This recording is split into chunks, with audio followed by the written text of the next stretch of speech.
फुलंब्री नगरपंचायत निवडणुकीमध्ये शिंदेसेनेला झटका बसलाय, कारण नगराध्यक्ष पदाचे उमेदवार आनंद ढाकेंनी आपला उमेदवारी अर्ज मागे घेतलाय। त्यांना भाजपात प्रवेश केलाय। आपल्यासोबत माधव सावरगावे जोडले गेले आहेत।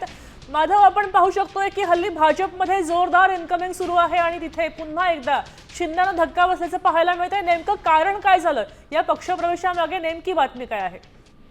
छत्रपती संभाजीनगर जिल्ह्यामध्ये शिवसेनेला एकापाठोपाठ एक धक्के बसत आहेत। कारण 2 दिवसापूर्वीच शहरातल्या भाजप शिवसेनेच्या जिल्हाध्यक्ष महिला जिल्हाध्यक्ष यांनी भाजपमध्ये प्रवेश केला होता आणि आता छत्रपती संभाजीनगर जिल्ह्यातील फुलंब्री नगर पंचायतीचे नगराध्यक्ष पदाचेच उमेदवार हे शिवसेना सोडून शिवसेना जय महाराष्ट्र कडून भाजपमध्ये प्रवेश केलेला आहे। स्थानिक नेत्यांचा त्रास आणि त्याचबरोबर इथे शिवसेनेला फारसं महत्व नाही असं काहीतरी त्यांनी आरोप करीत त्यांनी थेट भाजपला जवळीक साधलेली आहे।